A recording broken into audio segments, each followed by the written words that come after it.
Welcome to the Dream Life is Real Life podcast with your host, Hannah Hermanson, bringing you real life stories of people who realized their dreams to educate and inspire you to create your legacy of abundance now.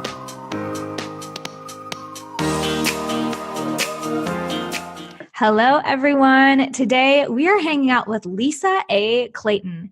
She is an author, intuitive coach, and master facilitator.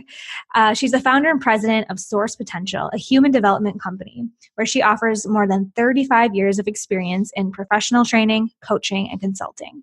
Lisa created a unique learning method for developing individual potential and application of learning concepts, which was used worldwide by clients such as American Express and HSBC in their facilitator certifications. Lisa conducts intuitive readings as an ordained angel minister and specializes in connecting individuals with their spiritual resources. From her passion for heart-centered focus and intuitive living, she then became a heart math certified trainer and licensed coach.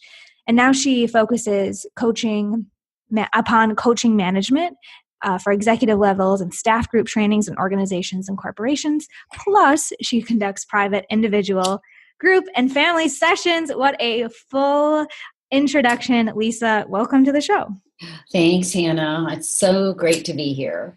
Yes, I love how the stars aligned to have us be connected, because I love all of these aspects, right? You have such a strong background in the strategic business, working with American Express, and also, using intuition and more of the energetic aspects of helping people, get to their best self. Mm-hmm. So I would love to start, how did this all come to be? Where did these 35 years of experience in training, coaching, intuition, where did it all start for you? It really did come from my intuition and my desire to always keep leveling up experiences for people. So I actually started out as a school teacher, 4th, 5th, and 6th grade school teacher, and became very frustrated with the school system and the tools that we were using. So I launched off into a textbook company and started writing ancillaries to make learning more engaging and powerful for children and teachers. So every career hop I've had, I'm always looking at how to make the learning experience and the evolution of someone's heart and soul soar. So I've always been a little bit ahead of my time as I've popped into different organizations, and especially when I started Source Potential. And when I started Source Potential as a human development company, people were in American Express, HSBC, GE Cap, they all hired me as a consultant to come in and make their learning and their required curriculums come alive. So they would say, we want you to connect with the potential of our employees, our executives. But you know what? What's that source thing all about? Mm-hmm. And I'm like, well, source is the heart of it all. I mean, that's getting people connected to their intuition, having their heart guide them. And they're like, oh, no. That's way. Yes. That's way too woo-woo. Okay, I'm just relating with so much that you say here. I mean, the first piece is let's just take a moment to appreciate the fact that you can be an educator and not necessarily have a second grade classroom. And so I think, you've been doing this for a couple more decades than I have, but I think it's really empowering to just remind people, especially a lot of our service, people offering a service, listening, that you can teach in so many ways other than traditional paths. And so whether that's supporting a textbook company or doing trainings, we're all always learning. So I love that sort of just permission. You can still be a teacher and not be in the classroom. And then this other little secret that all successful people are connected to source, right? Mm-hmm. It's actually not woo-woo. Yet I've run into this with so many organizations living in the Bay Area, like Silicon Valley. No one wants that to be out front, right? Don't call it source potential. We know we need to get clear on ourselves, but don't don't, no. So Mhm. it's so interesting that you've had similar experiences, but how did you navigate that? Because you're still talking about intuition. So how did you move Mhm. through that phase of, no, some of that pushback? I started just focusing on the science of the heart and getting people just at least to get connected to their intuitive abilities through heart intelligence. And that's where heart math came in. So I found heart math years ago. Actually, I became a member of the Institute and started practicing the techniques. So that's the source that I started bringing in to people that then I could once I get them connected to their heart and with these self-regulated techniques, then I could talk more about the intuition, following the intuition, because every single success story that I've had in going from career to career to career came from my listening to my intuition. And that Mm. starts in getting connected to your heart. So that's how I could bring more of the source in and work with the feelings and emotions that people were having. And then I just took that deep dive into my spirituality to where I became ordained as an angel minister, because I've always had a connection with my resources in divine. And so then that's where now that's becoming more accepted. Mm-hmm. All the people that I'm working with, I started an inner leader movement 2 years ago. And when I started this movement, all the people who have come forth are people looking for change, successful executive women who are just yearning for more. There's this nudges, and so now I can bring in even more of that source, creator energy that we're all connected to. But in the beginning, to get people connected to source, it was through their heart Mm. and really starting to do the heart work and listening to their intuition and making not a logical but a plan of action that fit where they were in their life.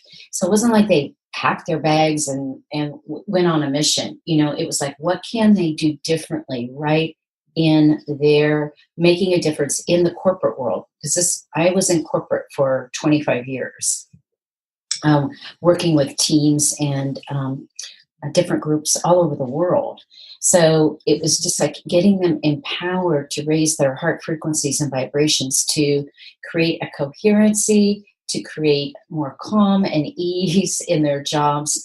And basically, before I knew heart math, that's what I did. I didn't even realize I was doing that just by the essence of my work that I did personally on the inner realm. Yeah. Yeah. I'm super curious. Like, what does this look like? Like, can you give us some specifics but maybe it is using heart math, or like what have been your tools or experiences in getting clear on your intuition, even finding where to listen, or where do we start? hmm And I think that's a great question, because I searched for that for a long time, and I tried all different types of approaches.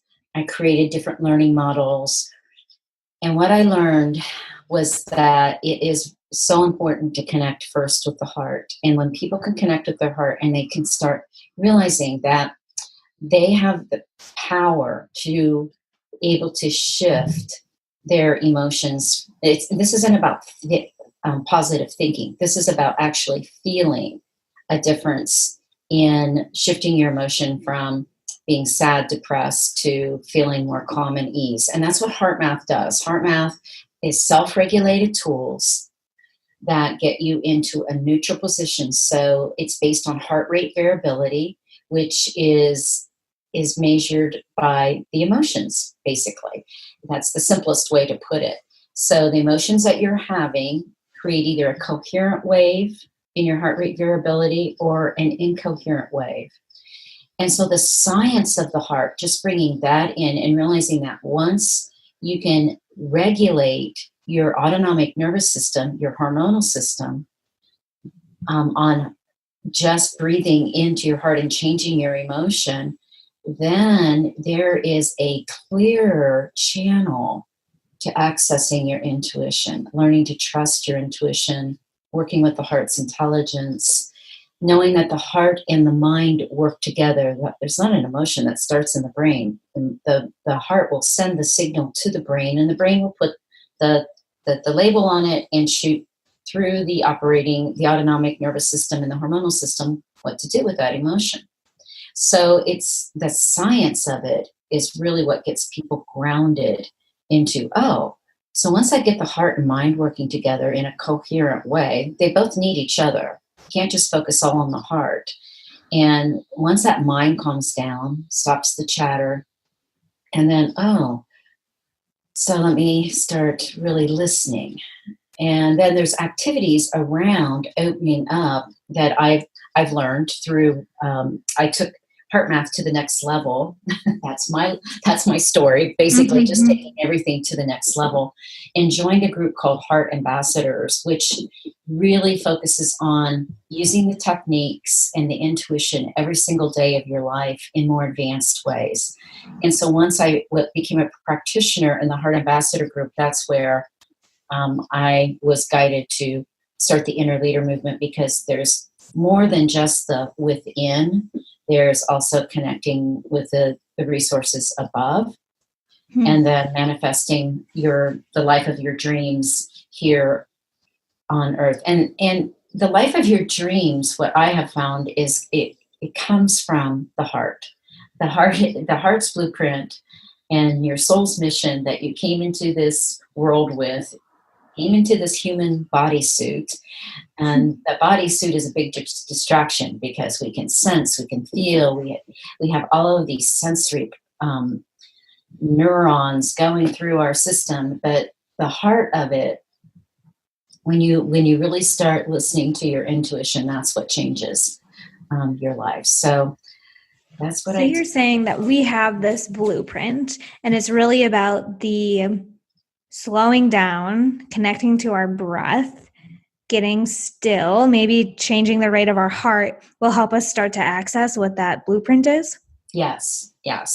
And so what's interesting is the energy now, the energy that is happening on Earth. There's a lot of stuff going on with the Earth's evolution energetically, because basically the bottom line is everything is energy. And so once we start managing through those energies, which includes the energy of the heart, the energy of the soul, the energy of divine, the energy of where the planets are right now. Mercury's in retrograde, and we just had a new moon, so the energies are shifting again. And we're affected by that as a human being in having this spiritual experience on Earth. So it's that intuition gets activated each and every time we slow up, we become still, we really tune in to listening to what the messages are. And those messages get filtered in from above, and they also get filtered in from the wisdom that we carry with us in our heart's blueprint. So that heart's blueprint, people are like, I can read my heart's blueprint. It's so different for each and every person because of past lifetimes and, evolution and everything. So basically what I help people do is just get connected to realize that the heart, when the heart speaks, it has intentions, desires, through that intuitive way the intuition really reads the blueprint. And so it's divine. I'm so curious about like a specific example, maybe a moment in your own life when it has become revealed or clear to you, or maybe for a client. Can you give us a specific example of how this plays out? Yeah. Well, there's 3 different types of intuition that heart math teaches, and we've all had different signals of when we felt something that was going to happen. We didn't quite understand what it is, and that's the heart signaling out that connection. And I won't go into those 3 different types of intuition, but the examples are that every time I got a chill or a breakout, it was it's very interesting because sometimes the intuition will react physically. So for example, when I was teaching school, I just got promoted to be an elementary principal, and I was cleaning up my room at the end of the year, and all of a sudden this cold breeze came in. Very, very cold breeze, very hot day, cold breeze. I got chills. I started sweating, and I tumbled over. I said, "What is going on?" I said, "It's time for you to leave. You need to leave." Wow. And I'm like, "What? I'm going to be elementary principal. I'm head of, this committee." I mean, I was so involved in the community, and they're like, "No, it's time to leave." Okay, well, that's weird. So I just said, no, that's not going to happen. So the next week, same situation.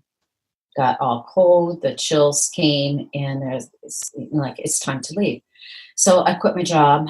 I had a sister that was living in Atlanta at the time. I said, "Hey, I'm going to come to Atlanta and live with you." Research the textbook companies and just follow my heart to that. So brave to follow your heart like that. I think that this is such a loud example that I hope people are listening to, that there is power in just breaking a tie, trying something different. And it's not easy, and it's going to be painful. And that's what I teach people in the inner leader movement. Hey, all of this is not going to feel good. However, it's going to give you the most fulfillment and satisfaction in your life, because right now what you're doing is not working because you're feeling miserable, either in a relationship, in a job, with a family member. And so once you start working with the intelligence and intuition of the heart, you do gain that courage. You do gain that confidence. I was in my 20s when this was happening, and I just took that leap of faith.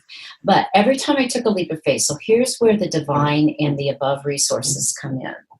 Every time I grew up in a very religious background, and I didn't believe in the religion, but I did believe in a higher power. I did not believe at all the things they were teaching and telling me that I should do or shouldn't do.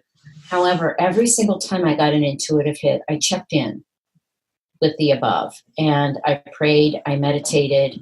I said, "Please give me a sign. Let me know if this is really what I should be doing." And every time I got that reinforcement. Wow. So that's kind of a great example of that source coming through and also guiding your higher heart's intuition and guidance. Yeah. And just that openness to receive and examine. And then the big thing of taking an action once you see that sign.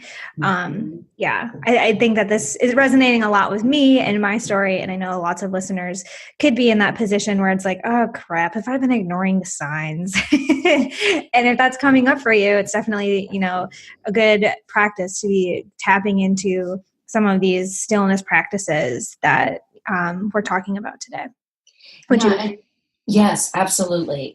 That's the message is coming through. I'm an intuitive, so I do lots of readings with calling in your resources from above to guide you through this time in your life. And every time that you get a message, it's not easy to say, "Oh, really? I'm supposed to leave this relationship? Well, how's that going to work?"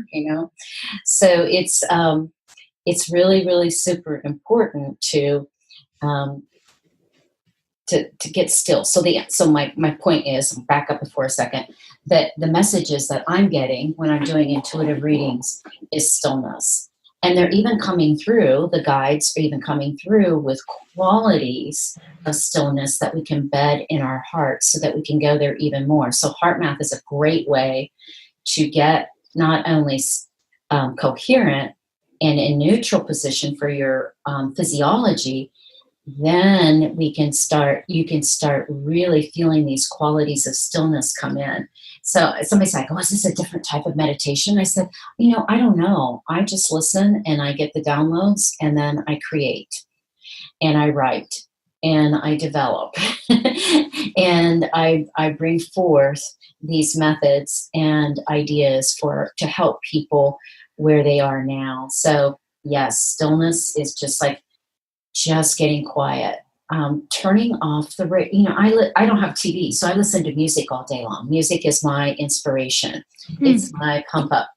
I listen to all different types of music. And the other day, they even said, turn off the music, just sit in stillness and, and just breathe. And then I got up and I wrote a blog, and, that.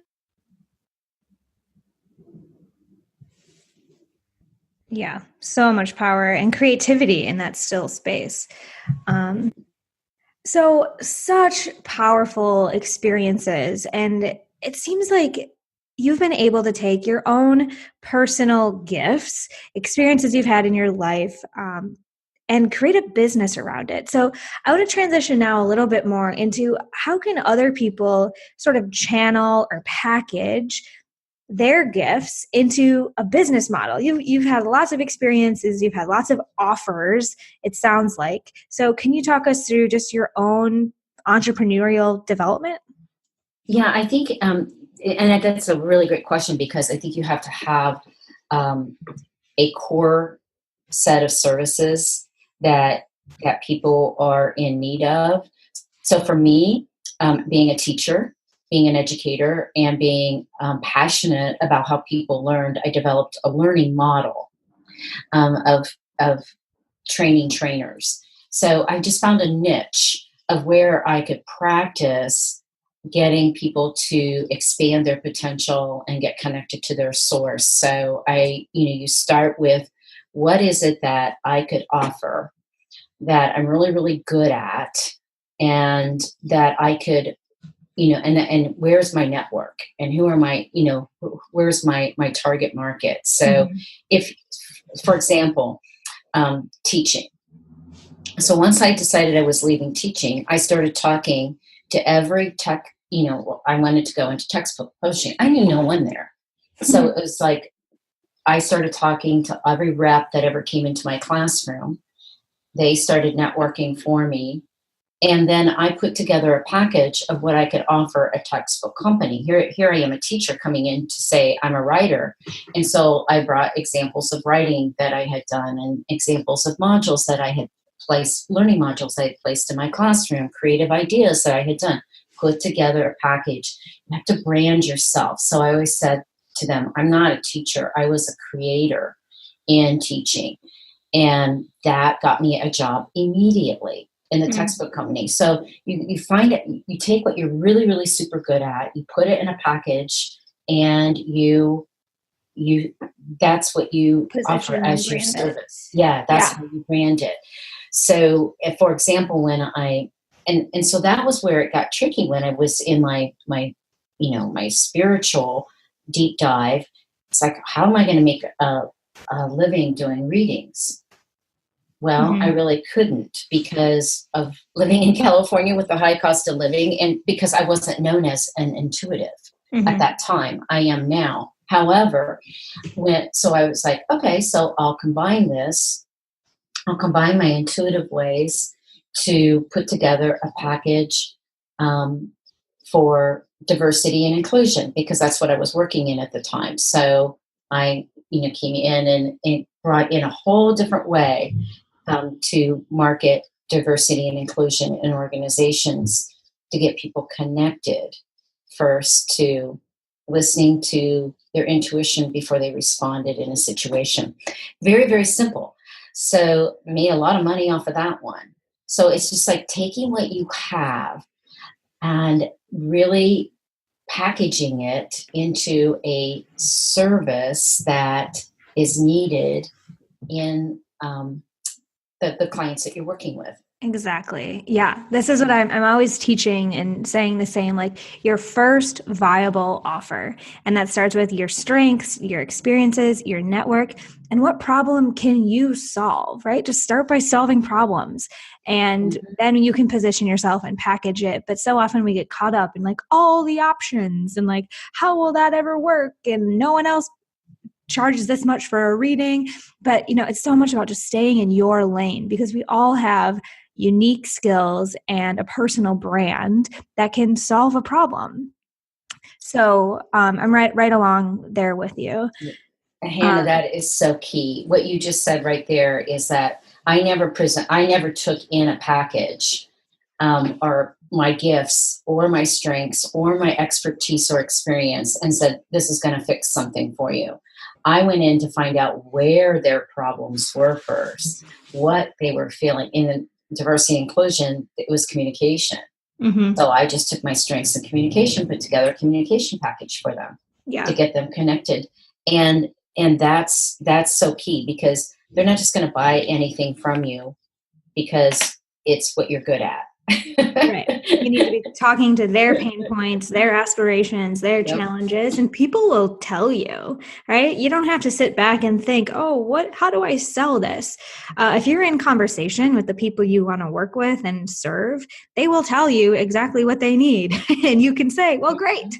This is how my skill set aligns with exactly what you need, as opposed to pitching yourself or selling yourself, which I know makes a lot of, especially service-based folks, uncomfortable. Yeah, and just staying true to yourself and really believing in your strengths.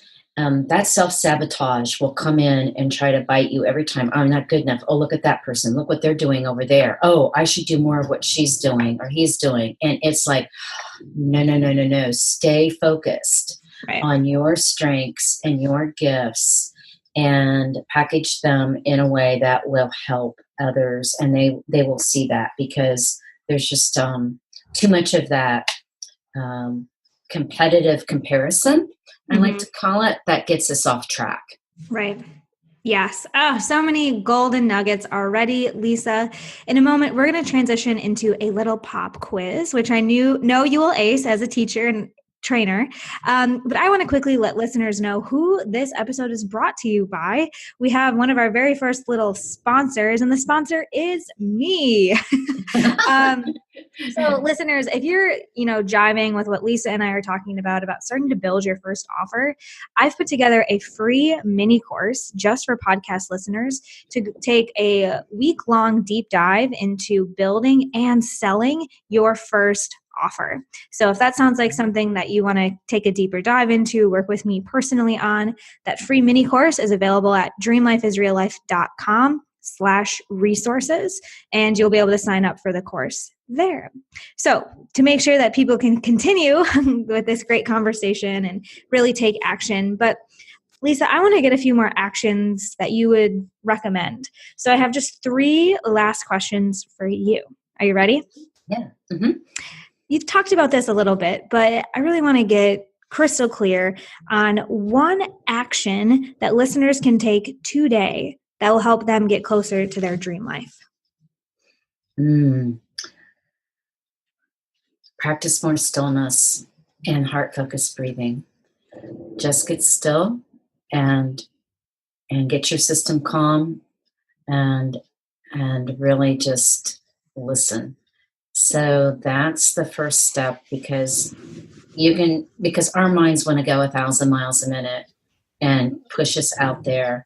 And the energy right now is to get still, listen, and then write what comes through. That's science. That action step. Powerful science. Great. Question number 2 is, if you could give every listener a tangible gift, like a resource or a book or something that would really empower them, what would you like to gift all of the listeners? A tangible resource. From my own collection, or? Yeah, go for it.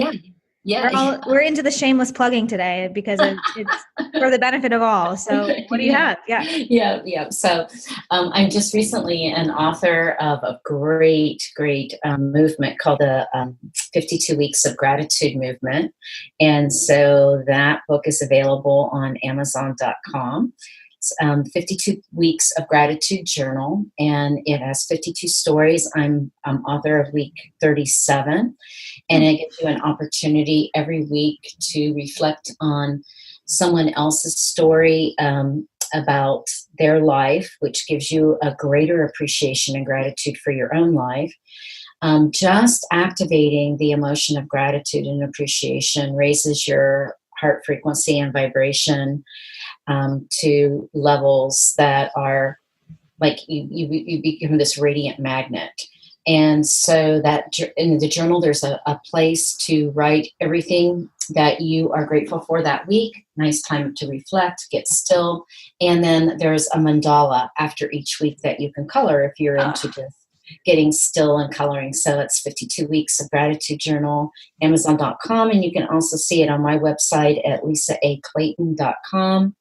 It's right up on the front page, and you can order it directly from there. But I have found that this book, I get asked, this is my third book I've contributed to. 365 Days of Angel Prayers, 111 Morning Meditations. However, this book, it really, because it's putting your heart onto paper of what you are grateful for, just raises that vibration and really starts to shift the energy all around you.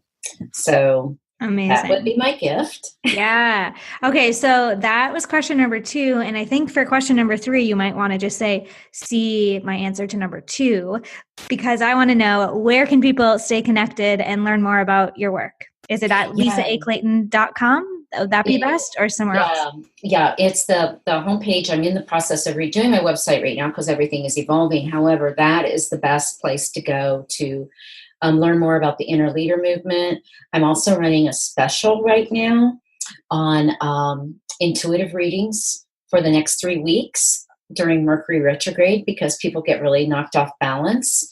And I'm working with the energies and bringing them into intuitive readings for people so that they can really use this energy of Mercury retrograde and the new moon and everything else astrologically in navigating through their life in the next 3 weeks. And I'm sure you've heard this, Hannah. Mercury retrograde gets a bad rap. It just busted our technology halfway through this interview. Yeah, and it does do that. I mean, everything's energy and its frequency, and that's what happens to the Earth's electromagnetic field when Mercury goes into retrograde. However, we don't have to buy into that. We can use that energy in a very positive way, and that's what I'm working with in my intuitive reading. So you can see on Book of Service, there's a very special for the intuitive readings this month too. Wow. Oh, Lisa, I am just feeling so filled up and grateful to you for all of the energy, wisdom, and inspiration you shared with us today. So we appreciate you. Be sure to check her out at lisaclayton.com. And listeners, I will be back next week with another guest that will help you make your dream life your real life. Until then.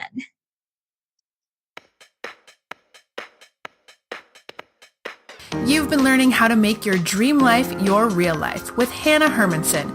To get the resources mentioned on today's show and to listen to past episodes, visit www.dreamlifeisreallife.com.